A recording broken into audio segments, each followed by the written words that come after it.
El siguiente segmento tiene contenido o opinión.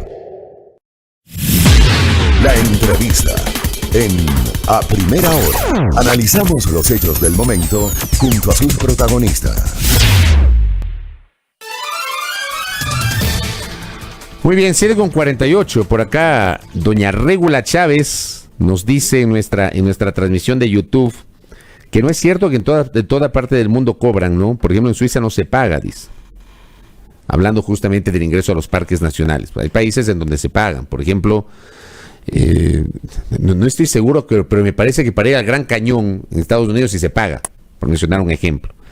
Pero bueno, esto tiene que ser debatido, no son economías totalmente distintas y son realidades y lógicas totalmente distintas. Lo cierto es que tiene que haber un mejor manejo de los parques nacionales y allí una coexistencia de la política pública generada por el Ministerio de Turismo en consonancia con el Ministerio del Ambiente.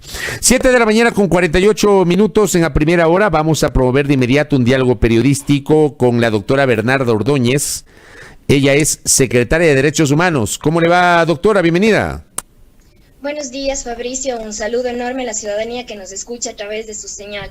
Es un gusto para mí poder compartir algunas de las primeras acciones que estamos ejecutando desde la Secretaría de Derechos Humanos, como es justamente haber iniciado el plan de vacunación a la población guaraní que se encuentra en la zona intangible en nuestra Amazonía ecuatoriana. Correcto. Antes de empezar con el tema de la vacunación de la población guaraní, que es el eje central de nuestra entrevista, yo quiero que usted le explique a la audiencia qué es la Secretaría de Derechos Humanos y para qué sirve este organismo, doctora. Fabricio, le agradezco por la pregunta porque me permite comunicar a la ciudadanía cuáles son las 3 competencias que desde la Constitución, los organismos internacionales y las leyes ecuatorianas está facultada o es la responsabilidad de la Secretaría de Derechos Humanos cumplir. En primer lugar, tenemos el eje de derechos humanos. Este se refiere a las Naciones Unidas, a la OEA y a todos los organismos del cual el Estado ecuatoriano es parte. El segundo eje, y es muy importante porque tiene que ver con un compromiso mío de vida personal, que es la erradicación de la violencia en todas sus formas. Y un tercer eje muy importante es el fortalecimiento y la rectoría de políticas públicas para justamente potencializar el Estado plurinacional a través del fortalecimiento de las comunidades y pueblos y nacionalidades indígenas.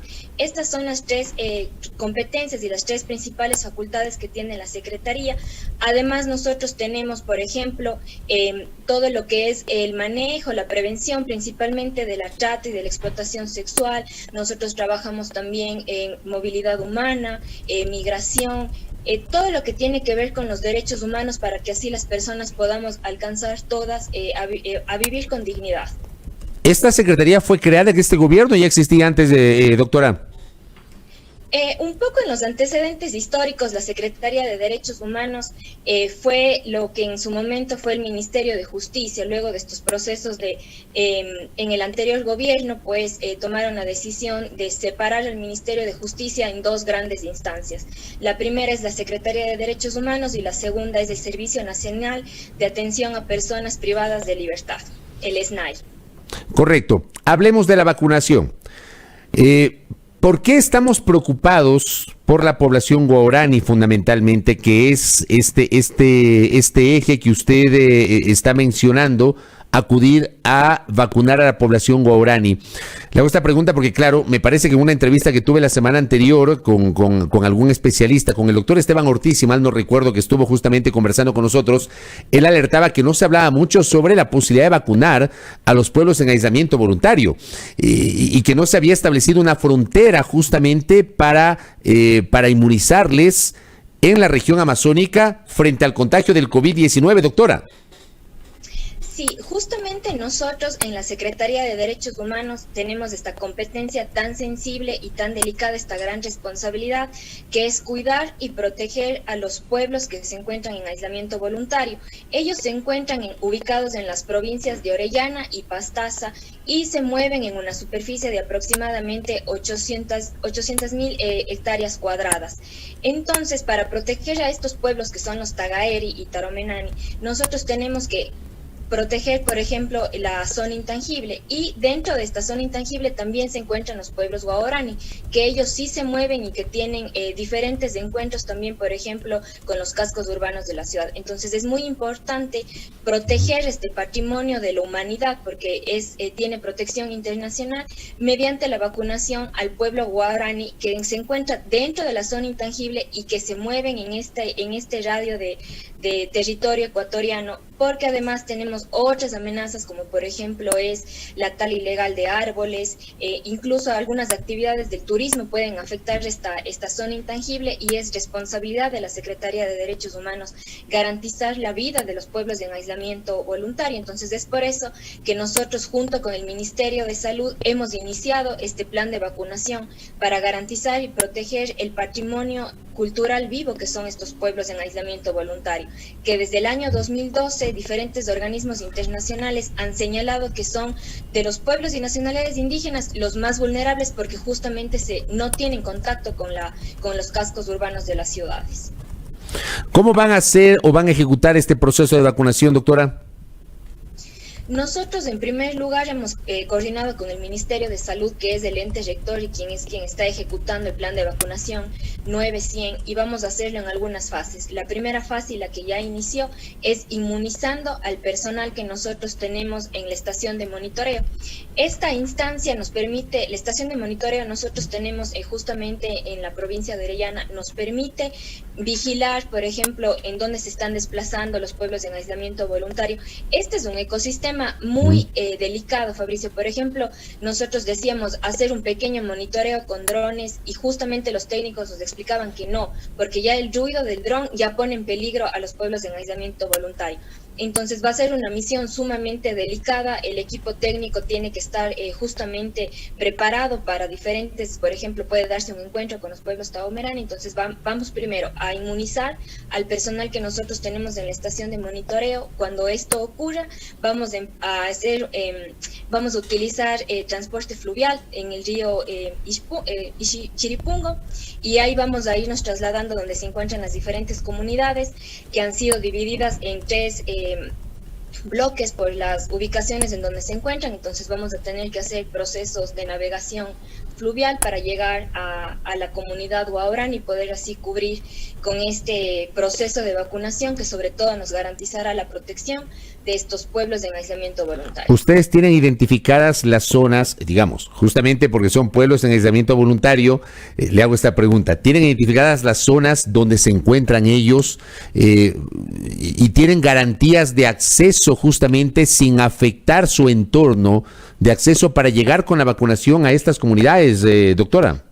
Sí, nosotros, la Secretaría de Derechos Humanos, desde la estación de monitoreo, tenemos contacto con los líderes de la comunidad guaraní, quienes ellos son quienes nos introducen a la selva ecuatoriana, pues ellos son los conocedores de estos territorios, y es por eso que previo a iniciar este proceso de vacunación se ha hecho una socialización en donde los pueblos guaraníes de 7 comunidades han manifestado su consentimiento en someterse a este proceso de vacunación. Tenemos personas desde los 18 hasta los 97 años y estamos hablando de que a esta fecha 78 personas han decidido vacunarse.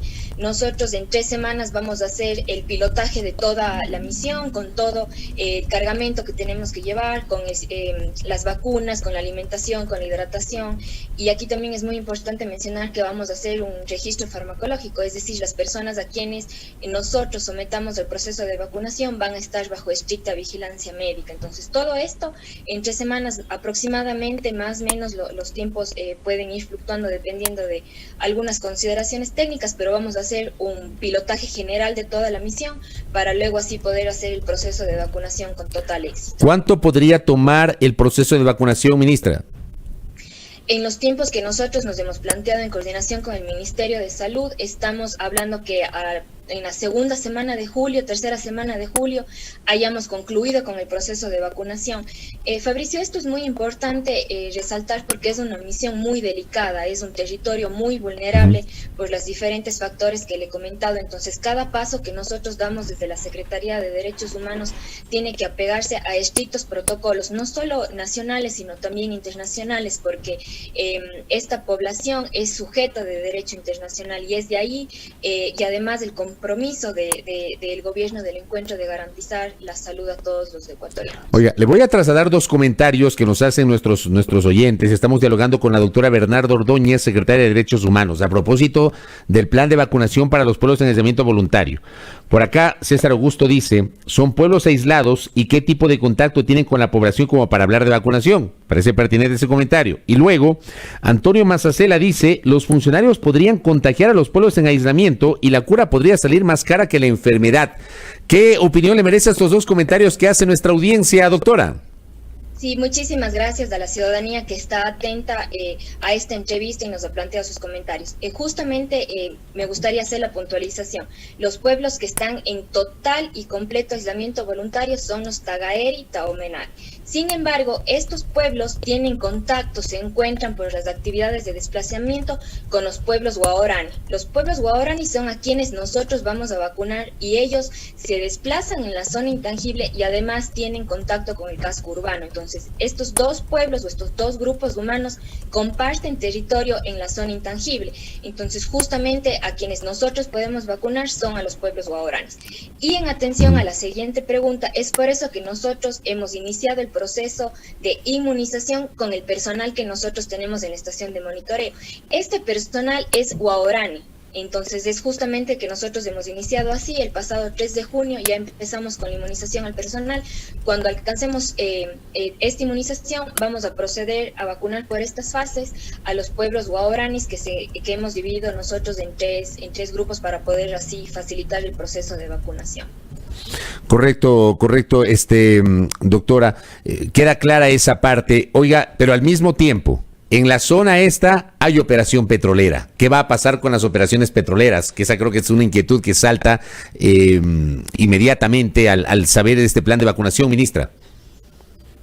Nosotros tenemos la zona intangible, tenemos una franja que se llama la zona de amortiguamiento y ahí es donde nosotros tenemos que precautelar que todas las actividades humanas, no únicamente la petrolera, esté con todos los estándares y esté completamente regularizado. Entonces, dentro de la zona intangible es justamente una zona muy protegida. En la zona de amortiguamiento, como le decía Fabricio, nosotros hemos visto y la Secretaría ha reportado diferentes casos, por ejemplo, de tal ilegal. Tenemos un problema grande de tal ilegal cerca con la frontera del hermano país de Perú. Entonces, justamente todas esas son las responsabilidades que tiene la Secretaría de Derechos Humanos: monitorear, vigilar y velar por la garantía de los ecuatorianos en sus derechos humanos y en el tema particular que estamos hablando de los pueblos en aislamiento voluntario. Correcto. Permítame aprovechar justamente la gentileza de su entrevista en esta mañana para preguntarle los otros temas asociados a las competencias de la Secretaría.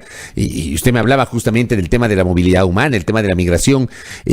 ¿Cómo visualizan ustedes el drama de los migrantes extranjeros, particularmente venezolanos que tenemos acá en el Ecuador, que llegaron acá?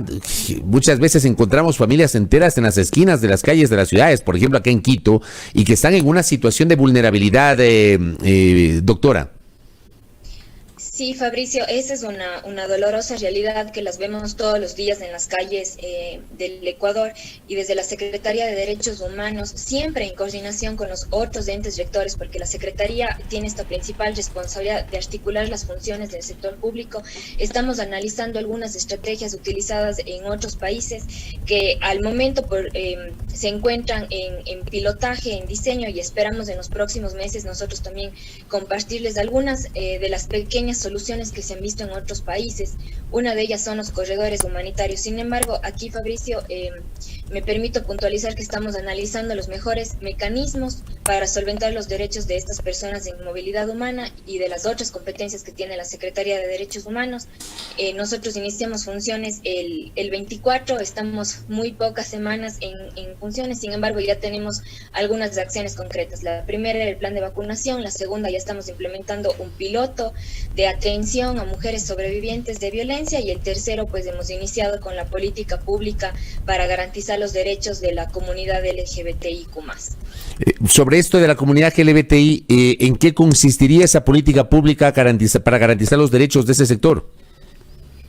Nosotros desde la Secretaría de Derechos Humanos, y aquí hago un extensivo saludo y mi reconocimiento permanente al personal humano que me está acompañando en la Secretaría de Derechos Humanos, tomamos una decisión al inicio de iniciar nuestras funciones, de darle institucionalidad para que se pueda ejecutar la política pública, es decir, crear los planes, programas, proyectos que nos permitan erradicar todas las formas de violencia y discriminación hacia la comunidad LGBTI. Entonces, las dos principales acciones en esta materia es, primero, crear la subsecretaría de diversidades dentro de la Secretaría de Derechos Humanos. Aquí es importante, Fabricio, mencionar a la ciudadanía que nos escucha que esto no tendrá impacto presupuestario.